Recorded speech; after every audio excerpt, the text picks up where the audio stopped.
Hello, hello, everyone who's joining. Excited to see you guys. We're just going to give a few more minutes for people to join and we'll kick it off.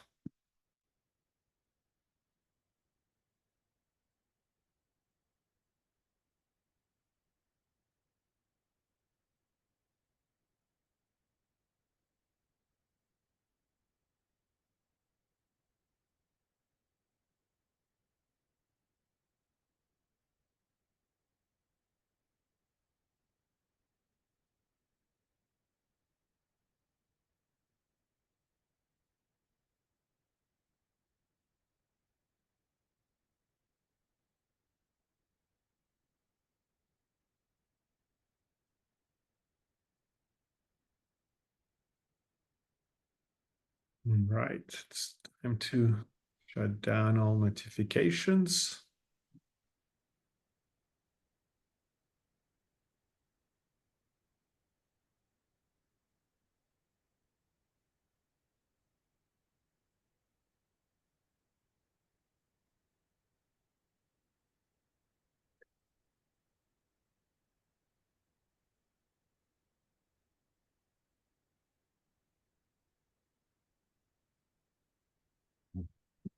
All right, wonderful. Thanks to everyone who's joining us. It's a great pleasure to see you here. We'll probably have more people trickle in as we get going. My name's Alexei. Do the quick plug as a sponsor of this event, and then we'll quickly give stage to the main event. My name is Alexei. I'm a founder of company Banking On. Our main product is the family banking for credit unions. And as a father of 4 kids myself, the topic of parenting is so important. And when I had the first kid, I thought I'll figure it out really quickly. I'll know it all. And then I really got humbled very quickly because all of my kids are different. There's so many different advice. Which voices do you listen? And then even when it came to teaching my kids about money, that's even complicated the relationship even more. So as a company, we do the product for credit unions that allows the parents, the members of the credit unions to give debit cards to their kids, manage money, assign chores, transfer money to the kids, pay for the chores with video content that educates the kids with habits about money, but also even like how does the financial system works. And now with a partnership with Hope for Parents and Tyler, I'm super excited because we are also going to add video content for the parents inside the banking app to encourage parents and give tips on relationship, especially as it comes to being a parent. So with that ado, I'm super excited to present Tyler, who's the best-selling author. He presented and spoke in front of more than 4 million teenagers and talked to more than 100,000 parents and coached them in terms of how to relate to kids, right? How to maintain that relationship now and into the future. So with that ado, Tyler, thank you so much for joining us. I'm so excited and privileged to do that. Thank you, Alexei. I welcome you into our little home here. We're in Southern California, and you may be able to hear in the background, the gardeners don't really believe that I'm the most important person in the world. So they're doing their thing with or without us. I'm sure they'll go away in a little while. I wanted to tell you, my wife and I actually have 4 great kids, and this other kid. No, we have 5 pretty great kids. They just take turns being jerks. Apparently this week it's Jake's turn. But anyway, I wanted you to know right from the top here that Kristen, my wife, and I, were in this thing with you. And I wanted to say, if you're struggling as a parent, I feel so honored to get to talk to you and spend this time together. But if you're struggling, it's not your fault. Our culture has been telling us lies for decades about what our kids really need from us. And what we're here to do today is to present part of, well, let me give you this background. Everything I share with you today is a result of a very unique source. As Alexi mentioned, I've been for 3 decades traveling around North America, actually around the world, speaking to preteens and teenagers in live all school assemblies, leadership conferences, et cetera. And a strange thing started happening in the beginning of my career. It felt weird, but I thought that must just be a part of it. After I would speak, students would stand in line, if it was a gym or an auditorium, and they would take turns coming up to me, pulling me aside, and sometimes for over an hour, kid after kid after kid. And they would say things to me like this: Tyler, is it okay if I tell you something I've never told anyone before? And I would go, of course. They would say, my best friend doesn't even know this. And then they would open up. The number one thing they talked about was relationships, of course. And the number one thing about relationships was their relationships with their parents. And as a dad myself, as I started listening, I was really surprised at some of the things I was learning. They went against what my gut told me. They were counterintuitive to what I just assumed was what my kids needed. And so we have so much to cover today. I just wanted you to be aware that that's where this stuff comes from, that it's that unique source from the mouth of preteens and teenagers themselves. And I started documenting what I was learning and was really blown away. At first, I wanted to write it down so that I could apply it to my own parenting.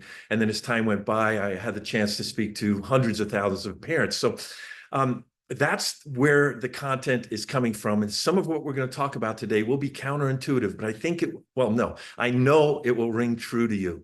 And so I'm so grateful that you're willing to invite me and invite Boku into your life for these few moments. Okay, so another weird thing about my job is from time to time, my friends will go, hey, Tyler, are you going to be up in the San Francisco Bay Area anytime soon, or Denver or Atlanta or wherever? And invariably, the answer is, yeah, I'll be there in a month or two or whatever because of my traveling. And then they'll say things like this to me. Oh, good, because we have these friends who live in that area and their family is falling apart. And we told them, you stop by and help. I'm like, you told them that? And they're like, yeah, they'll feed you. And as you can see, I'm male, so I'll show up. You just feed me medium rare ribeye on the grill. So I rang a doorbell, Danville, California, a sweet, cute little town. And it was at the end of a cul-de-sac. And I rang the doorbell. All I knew was on the other side of this door was a family with one child. Her name was Heather, and the parents were Linda and Rob. Well, Linda answered the door. She's a professional. She actually owns 2 businesses. She was polite. She immediately shook my hand and said, please come on into the kitchen. We walked through the living room. As we did, she said, my husband will be here in a few minutes. He's stuck in traffic. We sat down at the kitchen island, me on one side, her on the other, and she moved some scissors aside and slid some lemonade toward me. And I thought we were going to small talk until Rob arrived. Well, Linda didn't want to wait. She said, Tyler, I can't wait for Rob. She said, it's unbelievable. The disrespect. Heather's 14. She's not here tonight. She's staying over at a friend's so we can have time to talk. And I'm thinking, when are we going to get to the ribeye? No. And she said this. She said, Tyler, I'll just tell you. I was chasing my daughter Heather around this kitchen island last week like a lunatic Friday morning, a week ago today, before school, with those scissors in my hand. And I said, well, how did that happen? She said, it began upstairs. I came out of my room just as she came out of her room. And I saw her and she was wearing this like see-through top. It's really a cover-up for a bathing suit. And I said, Heather, you can't wear that to school. And she goes, why not? And I said, it's see-through. Go and change. She said, Tyler, I'm so sick of the disrespect. She looked me right in the eye and she said, what are you going to do about it? Whatever. Turned her back and started walking away. And then Linda said, I shouldn't have, but I went after her. And she saw me coming. And so she started running. So I started running. We went down the stairs. She got to the kitchen. She went on the other side of the island. I went around to catch her. She said, I was out of control. It's just built up for so long. And as we were running around, I'm screaming. And I saw the drawer was open and there were the scissors. And I thought, that'll teach her. I'll cut it off. And then she looked down. And I wish you could have been in the kitchen with us, because you could virtually feel the embarrassment coming off of her. She just confessed this to a complete stranger. And I said, so what happened? She said, well, Heather's faster than me. And there was a little glint in her eye, and we both smiled a little bit. And then it settled in. She looked back down, looked up one more time, as if to see whether I was going to judge her. So I said, next time you ought to trip her on the stairs. She was relieved I wasn't going to judge her. She laughed, and I began to empathize with her and say, no matter what you're going through, and this is true for you and me as well. I said, Linda, I know you're going through something really difficult. And I just want you to know, no matter what it is or how complicated it feels, I was about to say, there's always hope. And there are things you can do. But before I could get to that part about hope, the screen door opened, in walked Rob. He's a surgeon wearing surgical scrubs. He sat down, looked at the scissors, kissed his wife, looked at me and said, she told you? And I smiled and I said, yeah. I said, why don't we go for a walk, you guys? I didn't want to just sit there face to face with Rob. There's research, by the way, that indicates females are more likely to open up when they're face to face, and males are most likely to open up when you're shoulder to shoulder. Anyways, we began to walk together. Again, they're at the end of a cul-de-sac. Rob said, I don't blame my wife for the scissors. I said, why not? He said, I've been avoiding my daughter for months because I'm afraid I will say or do something I regret. The disrespect is out of control. And then he pointed down the street and he said what I've heard so many times. He said, there's a family I have to drive by every week, and they live at the end of the block. And every time I drive by, I'm jealous. I wish that was my family. I said, why? He said, they have 3 teenagers and their family's like perfect. And I thought what I always think of, they're a front for a drug cartel. There are no perfect families. They're making meth in the tub, right? Anyway, as we began to walk, they began to tell me stories. And we got near that house and we heard a voice from up on the right. And it startled me, and I turned and looked, and there was no lie, a mom, a dad, and 3 teenagers. Maybe one was a preteen, I couldn't tell. And they were literally on an early Friday evening having dinner together on the front porch, sweet happiness dripping from their silverware. I hated these people instantly, little gleams of light coming off of their smiles. And the dad said, hey, we're having salad. Come on up. You want some? And I'm thinking, salad? I don't trust anybody who eats salad on a Friday night voluntarily. And Rob just smiled and waved and said, no, we're just on a walk. Thanks anyway. Have a good night. And under his breath, he said, can you see why I hate them? And I could. I looked at the mailbox to see if it said Stepford. As we kept walking, we got back into their stories. About 40 minutes later, Rob said, we should go back and we'll throw some ribeye on and continue to talk. I tell you all of this because as we walked past that, let's just call that the perfect house. That's what we all want. Okay. So over this side of your screen, let's say that's the house that Rob was jealous of. It's a family where kids voluntarily, it seems, hang on to their parents' willingness to hang out with them on a Friday evening. I don't know anything about that family. Most of what I've learned is that we tend to post the good stuff on Facebook. We tend to spread the good stuff, and very rarely is there going to be a mom who looks at her son and daughter and goes, hey, hit her again, click, post. It doesn't happen that way. And we tend, I don't know if you're like me, but I tend to compare the worst in my family to the best in other people's families. And as we walk back down, let's use this side of the screen. This is the direction we were headed. As we walked toward Linda and Rob's house, we passed that house. I looked up to my left. Linda was wrapping up a story, and there was nobody on the front porch. I don't know if they were out selling drugs. I don't know where the family was. They were probably inside. But as Linda wrapped up her story, Rob was just on the other side of her on my left, and she finished it. And as she did, Rob looked up at that house, shook his head, looked down at the ground, deep sigh. Linda wrapped up her last sentence, and I stopped. I said, you guys, hold on. Rob, what was that? He said, what do you mean? I said, that sigh. What are you thinking? And he said a profound thing. It included a question. He said, Tyler, I don't get it. That family, why can't they be we love our daughter as much, I'm sure, as they love their kids. We couldn't love our daughter anymore. So why do we have that family and they end up with this one? We love her so much. Linda stepped in. She's a bright woman, and she said, yeah, Tyler, every decision we've made as a parent has been about how much we love our daughter. And then they looked at me and said, so what? And I said, well, you get it, right? It's not about love. They said, what do you mean? I said, it's not about love. How much we love our kids, that's not the issue. Most of the parents I've met, even in crisis, love their kids enough to die for them. And I work with dozens and dozens of families in deep crisis with preteens and teenagers. And by the way, if you don't have those categories yet in your family, you just have little kids, what we're going to talk about today will really help you prepare for the coming teen years. But I said, it's not about love, because those families who struggle, like you're struggling, you guys, Linda and Rob, they love their kids. And they said, well, if it's not love, what is it? And I said, well, let's keep walking toward your house. You're saying you don't want that direction in your life, but let's go ahead. And as we took steps, I said, you guys, look at our feet. Every step we take represents one parenting choice. Well, Linda stopped me. She goes, hold on. So you're saying we've made bad choices and that's why we're in that direction? And I really wanted that ribeye. No, the beautiful thing was they were not defensive. Her question was from a sincere heart. In fact, I could tell that they were hoping I could say, yeah, here's the decisions you're making that are wrong, because that would give them hope that they could fix things because they felt hopeless.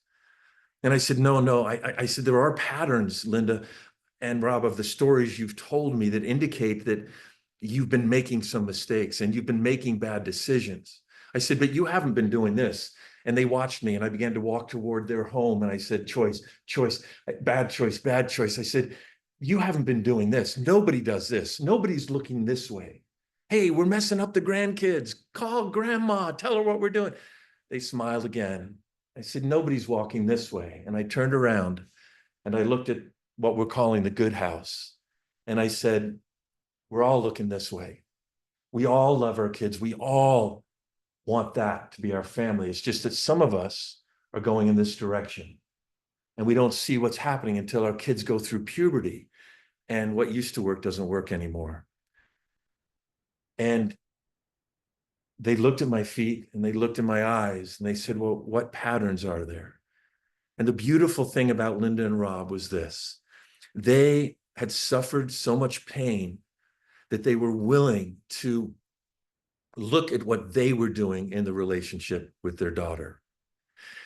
They did not understand some of her key needs, and therefore their role was coming from their intuition. In other words, the decisions they made came from what they believed she needed, and they believed some lies. And they believed that Heather wanted them and her to be best friends. And the truth is, our kids don't want us to be their best friend. And if we want to have a close friendship with them, we don't want and we shouldn't be equal with them. It's not a democracy. Based on what students have told me, they long for their parents to be over them. The first time I documented anything I learned was from a kid named Josiah. He sat with me shoulder to shoulder in the bleachers after he had introduced me to his school. He was the student body vice president, articulate, smart. He seemed so adult. He wore deodorant. I mean, I thought this kid was done. And he said this. And when I say done, I mean done on the inside. He said, my dad doesn't love me. And I said, what do you mean? And his answer was so counterintuitive that I got to my rental car as soon as I could. And I turned over a gas receipt and I wrote down what he said word for word. I never wanted to forget it because I thought this will help me as a dad. I said, what do you mean your dad doesn't love you? And he said, well, here's the thing. He lets me get away with pretty much everything. He buys me whatever I want. He never disciplines me. And I remember in that moment thinking, oh, isn't it weird that this 17-year-old son would be saying he wants more discipline? And it turned out that his dad was just trying to be his buddy. Well, Linda and Rob had fallen into that. They had what I call a child-centered home. They thought their job was to be miniature Walt Disneys, to make Heather as happy as they could, to make home the happiest place on earth. And they created this relationship of equality. And Heather was trying to say to them, listen, I'm pushing against you because I need to know you're stronger than me. We could go into that for a long time. There's some other things I want to get to quickly, but just remember this: preteens, well, especially teenagers, are like barbecue chicken. Just because they look done on the outside doesn't mean they're done on the inside. And they have lingering childhood needs that will not go away until their frontal lobe stops growing in their mid to late 20s. And the greatest felt need teenagers have is the need to feel safe. Why? Because intuitively, unconsciously, they know they're not done on the inside, and they need, like Josiah, to know that there's someone over them, somebody who has their back. Josiah measured and equated the depth of his dad's love for him with his dad's willingness to be over him. Not to lord it over him, not to be like a general in the military. There's two things that we understand through research that create healthy young people who grow up to be amazing adults. And those two things are a balance of warmth and a balance of structure. And we're going to talk about how to do that because as we've been saying and preparing for this, there's a big moment that comes in the lives of our kids when they want freedom they're not ready for. And particularly as they move through the teen years, how do we handle that? And by the way, the beautiful thing about why we're here today is, my passion in my life, we all have these passions. Well, I love my family, most of them. No, I love my family so much. They're clearly my priority, but I want my life to help as many families as I can. And so I jumped on this opportunity and invitation from Banking On, from Boku to come into the lives of people. And I want to get to something that has helped so many people. It's kind of a framework. And I'm going to begin with a story. But before I do, let me just say, Linda and Rob, we had barbecue, we grilled that steak, we had veggies, and we asked a lot and talked a lot over the table. And I taught them about some things that are eventually going to be in the app with Boku for any parent who is provided with that app and takes advantage of that family banking platform. That's why I'm excited about this.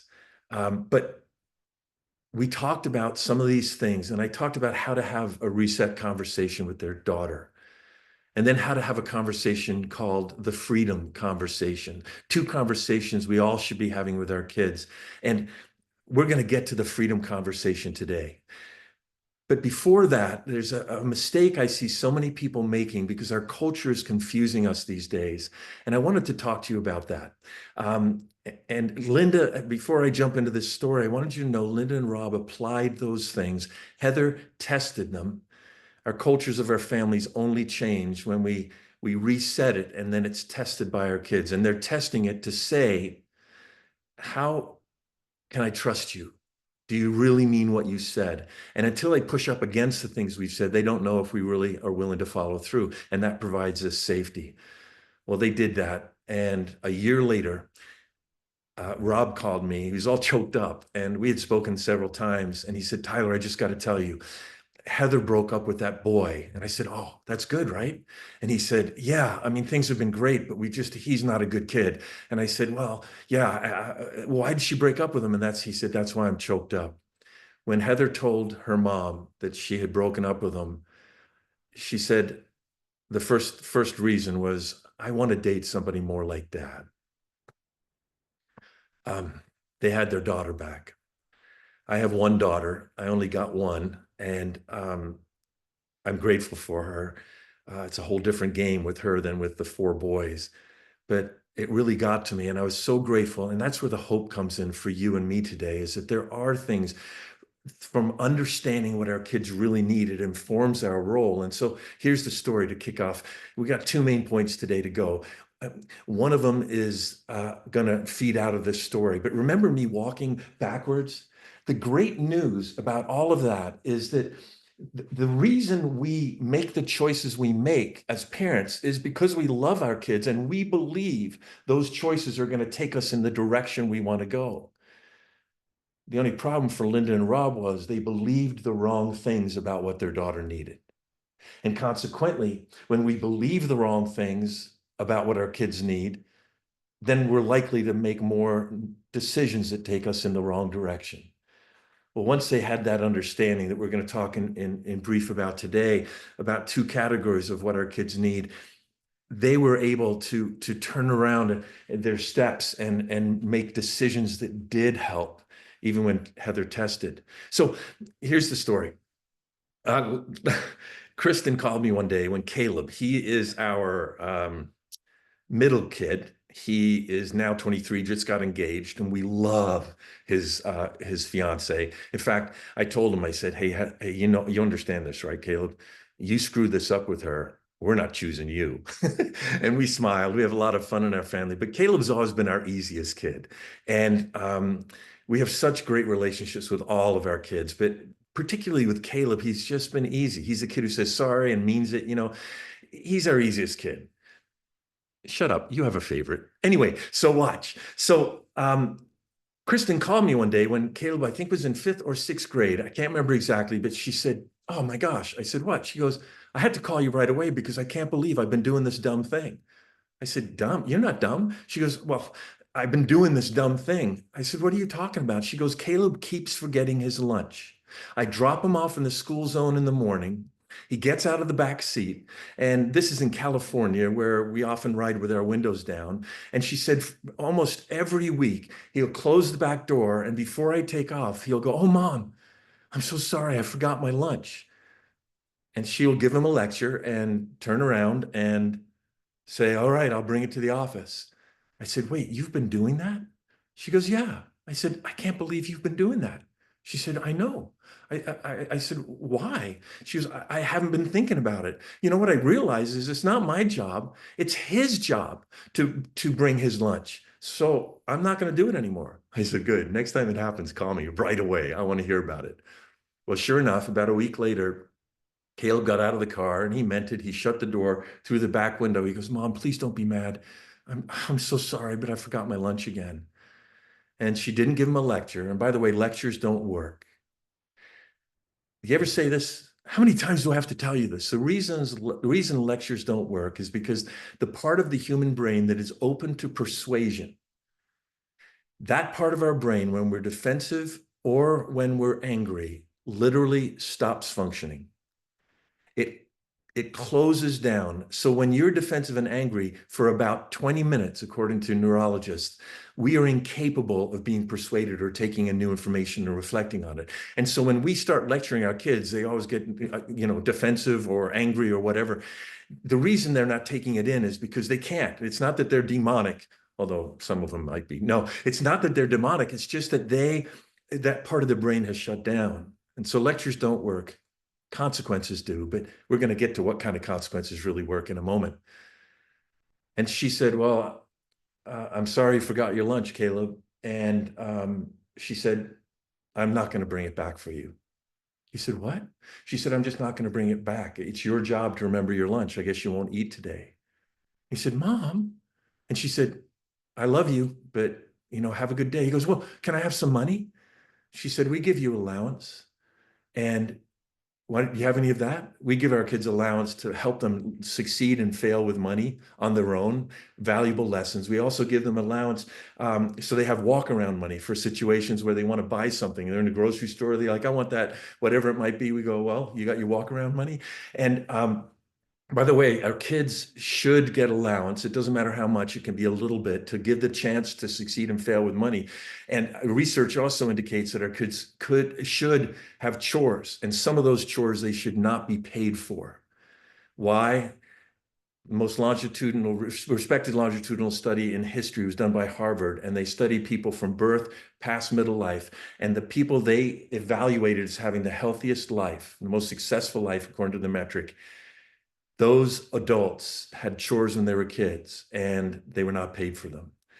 And the cool thing about why we're here today, beyond just thinking about how we can love our kids and have a healthier relationship, is this is one of the things that this app comes. It sounds like I'm trying to sell you this app. I'm really not. I'm just excited to talk about these things.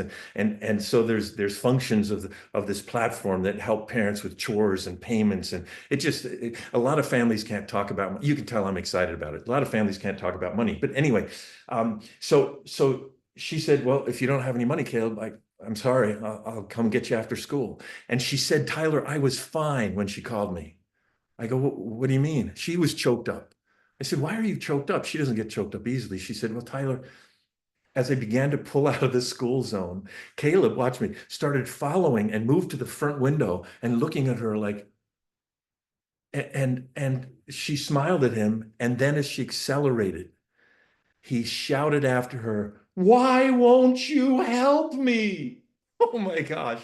You see, everything inside of my wife had been focused on helping this kid, on providing for him, on protecting him, on taking care of his needs. And it went against her gut. But unless she wants to bring him lunch at college in his future, he has to learn this lesson now. So let me share my screen and show you something quickly. As parents, here we go. All right. There's basically two things we do with our kids, like a pie chart. I like pie, lemon meringue. And what we do, actually, I love apple pie, warmed up with a little a la mode. So here we go.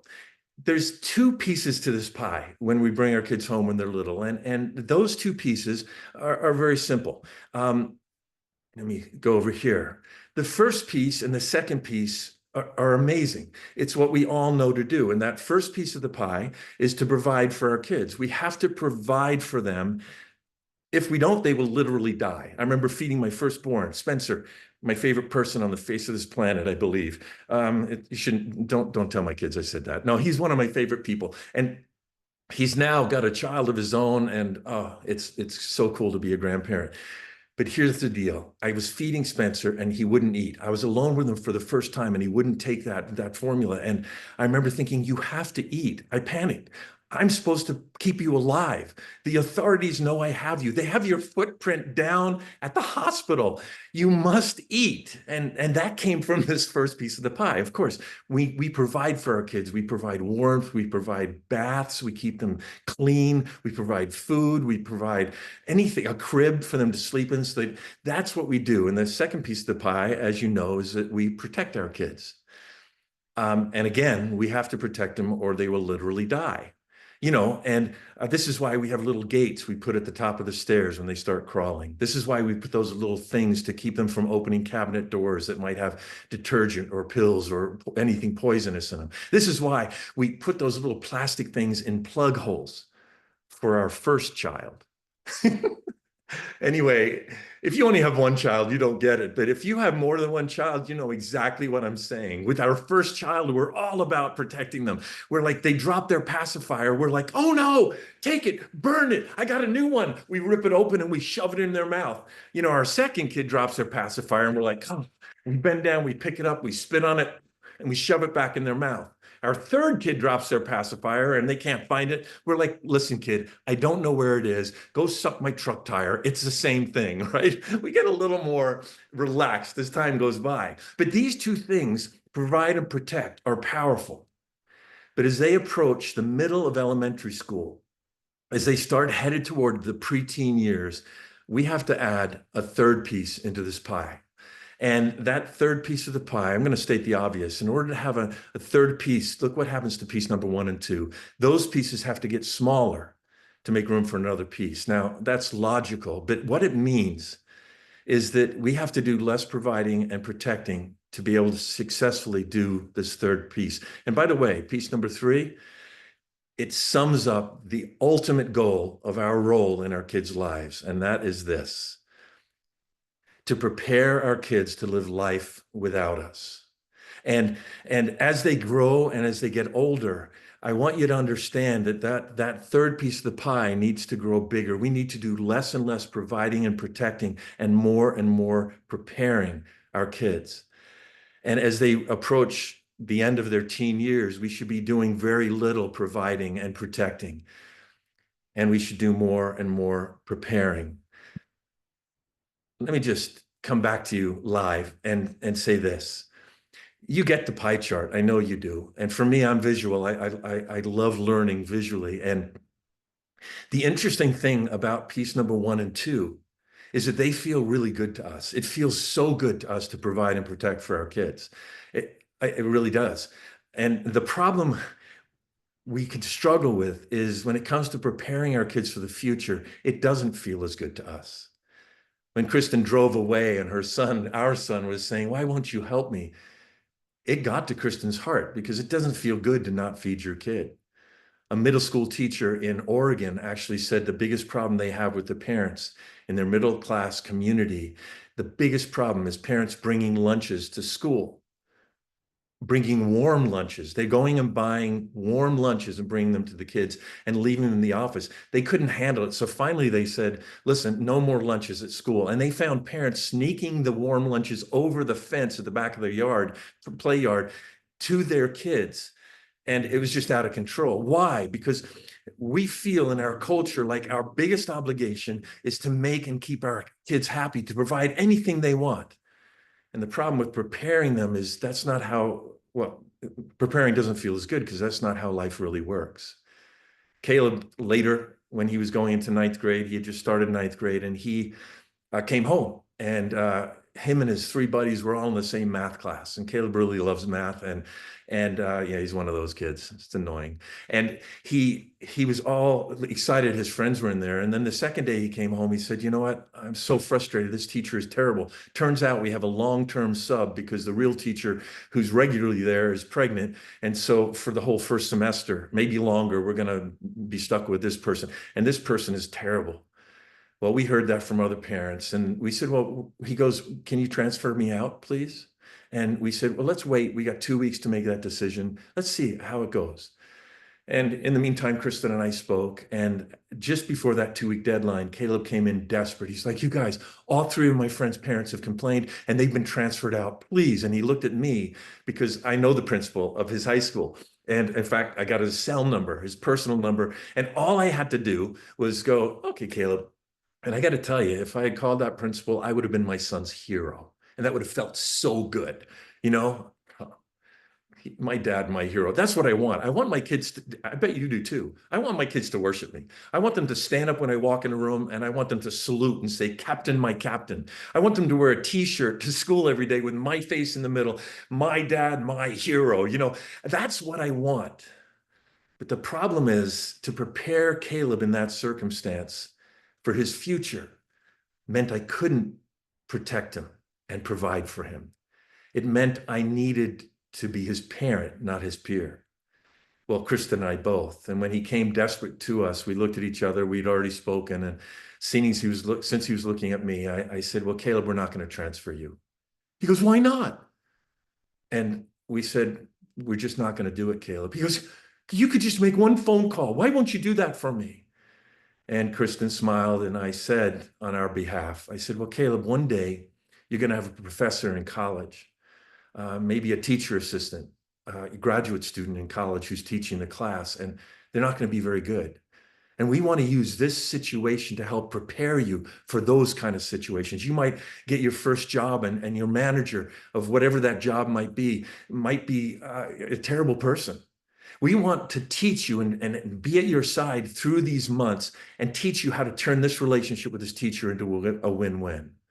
Well, needless to say, he wasn't very excited about it. He didn't have a t-shirt with my face on it. He was like, oh, he wasn't disrespectful, but he was really frustrated.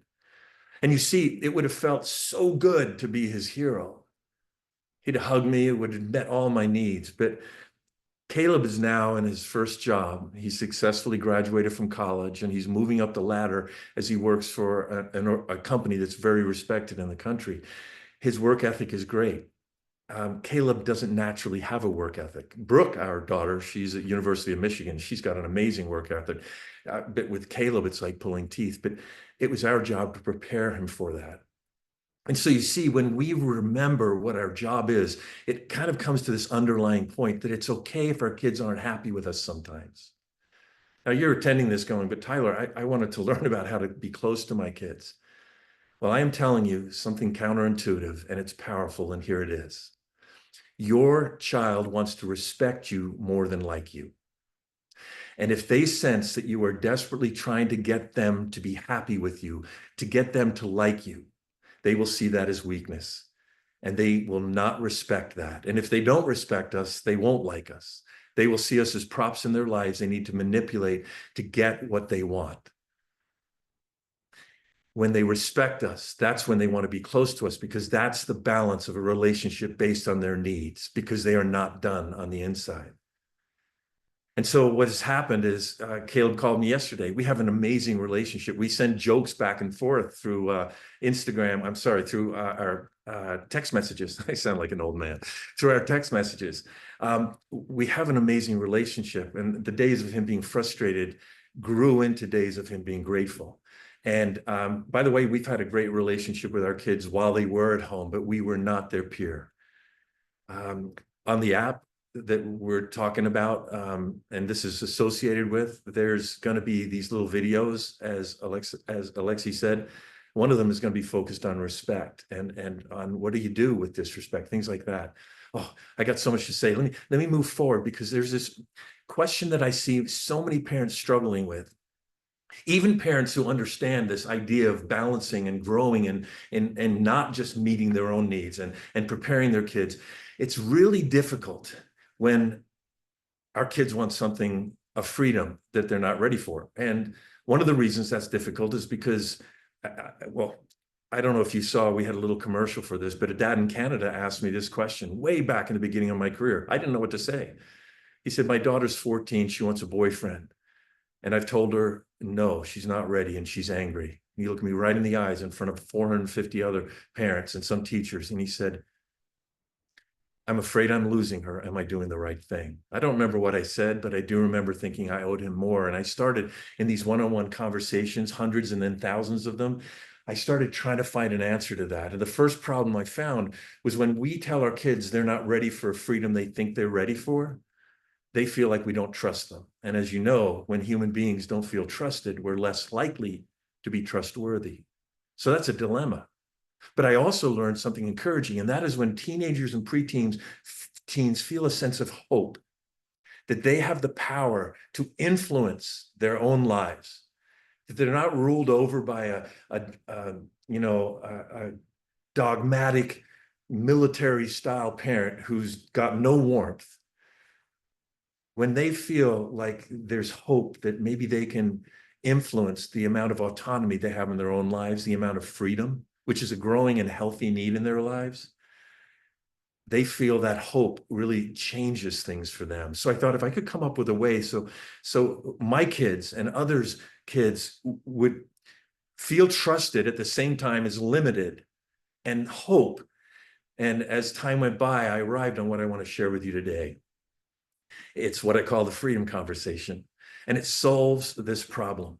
And basically, we sat Caleb down at our lunch table, picnic table we have really in our dining area off our kitchen. And Brooke was nearby, and he had just turned 13, and we sat him down. And I'll do all of this in my voice. You'd like Kristen way better than you like me. Everybody does. Not even that you like me, but I'll just do this in my voice. But it was Kristen and I together contributing to this conversation. And I suggest you have the freedom conversation with just one child. But Brooke was walking through, and she goes, "Oh, can I listen?" Because she heard Caleb go, "Why do you want to talk to me? Am I in trouble?" We're like, "No, you're our favorite. Don't you understand?" No, but Brooke came in and goes, "Can I listen?" And we said, "Yes, Brooke." She's a very large personality. She is not a thermometer that tests the temperature of her room and adjusts. She is the thermostat. And so she's a whole different creature than her brother. But we said, yes, but you cannot talk. She was, okay, I just want to listen. She thought he was in trouble. And so we had a piece of paper, and I'm going to go through now with you the freedom conversation. And as we do, I believe you're going to understand exactly what to do, what that Canadian dad could have done. And exactly, I wish I could go back in time and tell them what I've learned from teenagers. So here's the freedom conversation. We sat Caleb down. We said, "Caleb, we have great news." And by the way, if you have a piece of paper somewhere nearby, it'd be worth writing this down. Just a couple of thoughts. The first thing we said is, "Caleb, you're not in trouble. We wanted to give you good news." He said, "What?" We said, "We want you to have total freedom as soon as possible." He said, "You do? Why?" We said, "Because our lives would be amazing if you were so responsible. We never had to worry about any your decisions. You make whatever decision you want because we trust and believe in you." He goes, he sat up a little straighter. He goes, "Okay, I said, yeah, it'd be awesome. Like I go to bed on a Sunday night and I turn to mom and I go, I haven't seen Caleb since he left for school Friday morning. And she turned back to me and was like, yeah, me neither. But Caleb, he's so good. He's probably out helping nuns with homeless people, right? And we'd go back to sleep and he laughed and Brooke smiled. And I said, that's our goal. Our lives are better when you have total freedom. He goes, okay, well, what's the catch? So I took out a piece of paper and I'm now going to share my screen again and go to that first screen here. We already did the providing and the protecting and all of that stuff. This is a review because I don't know how to do it the other way. Okay, here we go. I wrote down on a piece of paper the word play, and then I drew a circle around it. And I'm not a carpenter or a builder, but I have a carpenter. Tyler, we can't see the screen yet. You cannot. Oh, this is disappointing. I know it's important, so. Yeah, it's so important. Thank you. All right, let me share it like this. Oh, I see what I did. Is that better? Good now. Okay, thank you. This is why I need you, Alexi. All right, so we've already seen these slides. Consider this a review. So here's the first piece of paper. And by the way, we recycle. But I got that piece of paper and I wrote the word play on the paper. And then as I drew a circle around it, I said, Caleb, do you remember when you were a little kid and we had a play area in the back of our house? He goes, yeah. I said, remember we had a fence around that play area? He said, yeah, I kind of do. I said, well, why did we have that fence? And I drew a line like this and the word fence, just so he'd remember the circle was a fence. I said, why do we have that fence? And he was like, I don't know. And so I tried to help him out. And I said, well, there's a danger we were protecting you from. And to be truthful, Caleb's not that bright. So I had to help him. He actually is very smart. But I had to help him out. And I said, there's a danger. And then I drew a picture of a street and finally wrote the word splat. And he was like, oh, you had the fence. So when we were little, we wouldn't run in the street. I said, yes. I said, Caleb, that fence represents every boundary we set up in your life, every expectation for you we have. This is how it works. When you were little, you had that area of freedom to play, but there was a fence around you to protect you from things you weren't ready for. He goes, okay. I said, do we have a fence around the play area anymore? And he said, no. I said, why? He said, because I guess we're smart enough not to run into the street. I said, exactly.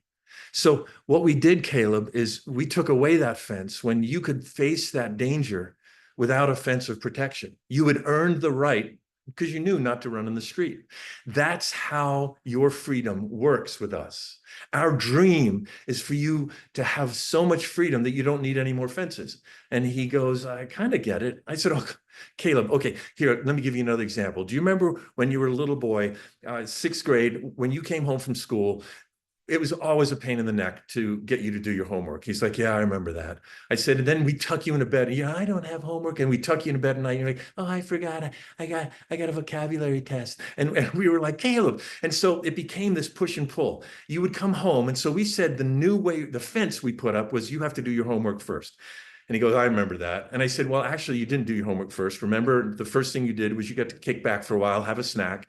And then second, you did chores. We believe chores are key to teaching our kids they're not the center of the world. The family doesn't exist for you. You exist for the sake of the family. The world doesn't exist for you. You exist for the sake of the world. And that begins through chores. Some of them can be paid and some of them shouldn't be paid. But watch. I said, what was the danger that we were trying to protect you from? And he goes, I don't know, getting in trouble at school. And so I added that place at the top that said, no, yeah, failing school. Because if you do your homework, you're not going to fail school. And you weren't ready, obviously, to just come and do your homework whenever you wanted. I said, Caleb, here you are, you're 13. Do we still make you do your homework first? He goes, no.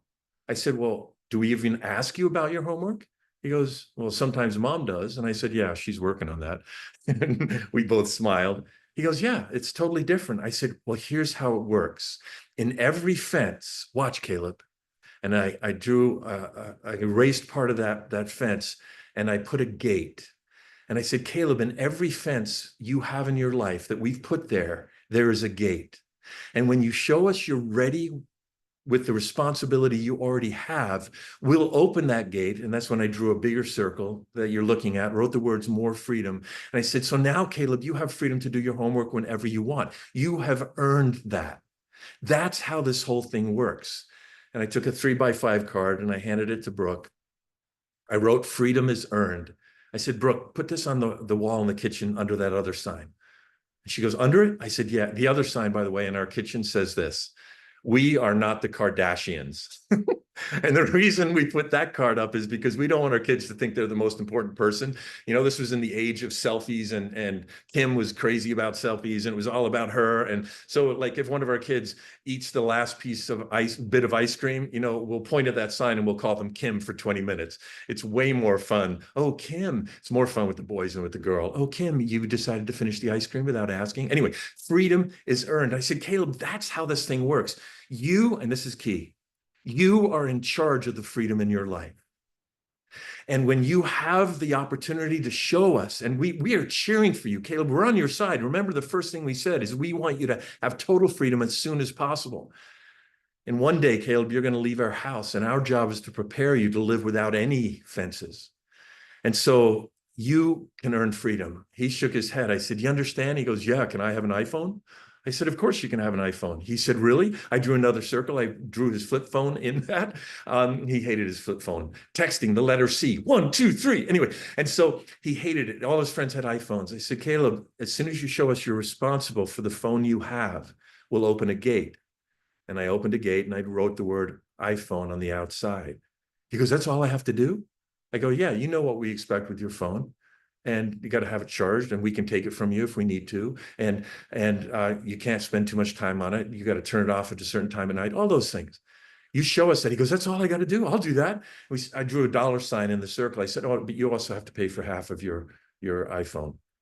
He goes, "I don't have any money." The only time Brooke spoke through this thing at this point was, "I have $802. And the reason she had $802 was because she saved her allowance, and she worked. Even as a little girl, she worked babysitting over infants in our neighborhood, and she loved saving money. Caleb was learning about money through the fact that he wanted something he didn't have money for. Why? Because he failed with money, and that led to his great success with money. At this point in his life, he's super responsible, and it came out of this framework of freedom is earned. And I know you're just looking at the screen right now, but here's what happened: is Caleb ended up earning money. Talk about motivating a kid. He worked across the street for this lady in her yard 5 hours, earned enough money. Eventually he bought, after all that work, he bought an iPhone. And then Brooke came home one day and said, "Hey," Kristen was still driving them, and said, "Hey, Caleb has been taking his new iPhone. His friends told me in leadership class, telling his teacher he doesn't feel good, and going in the bathroom and playing Madden football on his iPhone." Well, Caleb came home out of the car after Brooke did. And I said, "Caleb, how was school?" He goes, "Good." I said, "How was leadership class?" He goes, "Good." I said, "How's Madden football?" Well, he went off the handle. He was mad at his sister. "Did Brooke tell you?" And we said, "Go to your room for 22 minutes. That's not a consequence." Well, we did that because the part of his brain that's open to persuasion. I mean, he needed more than 22 minutes that day. We usually give him an extra couple minutes for that. And I went in and sat next to him on the bed. And here's what we have taught our kids: that when you have a freedom and then you show you've earned a new freedom and you show you are not ready for it yet, no big deal. The gates swing both ways. You can work through those gates in the other direction. You just lose the freedom. Something happens when our kids experience the loss of freedom. Caleb handed me his phone, and we've taught our kids, and this is important, that they gain their freedom back more efficiently based on how they handle the loss of that freedom when they screw up. Make sense? Caleb didn't complain. He didn't ask how long we were going to keep his iPhone. What he did is he lost that freedom and understood, ooh, there's a standard that comes with freedom. And it's not just all on, just all out, what free for all. Well, then he earned that freedom back. And here's the thing, please understand this: when we swing the gate the other direction and our kids lose the freedom, what happens is this: we want to tell them it's not about the fact that we don't trust them. We just want to say, hey, we all make mistakes. That thing parents say, "How can I ever trust you again?" I get it. That's intuitive. We want to really nail them down on this question of trust. But when it comes to this, if you tell a kid you don't trust them, you see, this takes it out of the realm of trust. What it does is it says, hey, you got some freedom and you've shown you're not ready for it. It's not punitive, or it's not us against you. Don't forget, we're on your side, but you're going to lose that freedom for a while. And when you've shown us you're ready to gain more freedom, we want that gate to open just as much as you do. We're on your side and not your back. Because the ultimate goal is one day you're going to have total freedom. And that total freedom will be in the presence of dangers. But the good news is that total freedom will be something you're ready for, because our greatest responsibility is to prepare you for your future. I could talk about this for a long, long time. And I hope you get this app, because there's going to be video after video. We're going to be giving you a chunk of them and then releasing new ones each week. And I feel so honored. It's an exclusive relationship. I don't think there's any other banking platform for the family that provides a way for parents to understand what their kids need, and therefore create a deeper relationship based on those truths, and therefore be able to prepare their kids in this category of money that often causes so much tension. I'm not a salesman. I'm not here to sell you anything, but I just feel so fortunate that you would take your time to spend with us today. And this is the reason I love being involved with this app, because it gives me a chance to fulfill my mission in life, which is to help parents and preteens and teenagers have deeper and better relationships. So you've already got an email from Boku in your inbox. And I would encourage you to please go, you already have it, go look it over, and then forward it to the decision makers in your place of employment, in your credit union, your chief financial officer, I'm sorry, your chief marketing officer and your chief experiencing officer and your CEO. These are the decision makers, and what a joy it would be for us to help more and more families. The cool thing about life is what really matters goes beyond what we can earn and buy, as you know. But we get lost sometimes in that process. And I'm just grateful that I got a phone call one day from Boku saying, hey, would you help us help families? And so I just want to ask you to help Boku help families and help me help families by forwarding that email. I wish we had time for a question and answer period, because I'm sure a lot of this brings up some other questions. I'll just leave you with this. We got 2 minutes. And here it is. When our kids fail, which they inevitably will, the way we respond will determine whether they run to us when they fail or when they run somewhere else. They're going to run somewhere when they screw up. And the beauty of this whole freedom structure, and of us understanding our job is to be the parent, not the peer, that our choices grow out of knowing what their needs are, even though it doesn't feel good to us. The beauty of all of that is that it allows us as parents to respond differently when they screw up, as best as we can, to not take it personally, to understand and to be vulnerable with them about our own mistakes appropriately. And it gives us a chance to be the place they'll come when they fail. So we don't respond by losing our head and blowing our top. We have a framework that we've talked with our kids through and just says, hey, we're on your side. You made a mistake. We all make mistakes. This isn't the end of the world. It's not the end of trust. You have to regain the trust that maybe you've broken because you lied about where you were or whatever it was. But we're going to give you a chance to do that. I'm going to say it again. We're on your side, not your back. The gates swing both ways. And the good news is now you get a chance to regain that freedom you wanted, because eventually, and when we respond that way, I got suspended in 7th grade. I don't know what the big deal was. I took a knife to school, and anyway, I got caught with it, got suspended, and I thought my dad was just going to tear me apart. Not physically. He never was physical, but he was a strong man. I thought they were going to take me to one of those camps. And I want to tell you what happened, and it just take me a minute and then we'll be done. What happened is he took me to the family car in the garage, and I really thought they're going to take me to a camp. My mother had said, wait till your dad gets home. None of my brothers or sisters, I'm the youngest, can you tell? None of them ever got in trouble at school. And here I was suspended. And my mother would give me a big lecture. I don't remember what she said, but my dad slid open the pocket door to my bedroom and said, come with me. And I was like, I followed him to the garage. He opened the driver's door and said, get in. And I sat behind the steering wheel. And he went around the back of the car. And as he opened the passenger door, I thought, we don't have a power garage door opener at that point in our lives. And I thought, as he tossed the keys in on the seat next to me, I thought death by asphyxiation. I was sincerely scared. He sat next to me, shoulder to shoulder. We faced the wall in front of the car. And he said, son, no matter what you've done, No, you said this, sorry. Before we talk about what you've done, I want you to know that I love you no matter what you've done, no matter what you ever do. So why don't you go ahead and tell me what happened today, and we'll figure out what to do about it. And in that moment, my dad gave me a safe place to go. And we came up with a consequence. Actually, mine was harder, he told me later, than his would have been. I ended up having to take all my paper route money because I had to have a job, which is a great gift to kids, by the way. Every teenager should have a job, lots of research. But I had a job, and I gave half of that money to the Society for Prevention of Cruelty to Animals. And but my dad sent that message to me: son, I love you. And the way he did it was he didn't tear me apart. And that's what this framework does. Well, on behalf of Hope for Parents, and on behalf of Boku, thank you so much. This white label family banking platform that you can brand to yourselves gives you a chance to show the families you serve how much you care about them. And that's why Boku has asked me to be with you today, because they care about you as a human, not just as somebody who can move a product.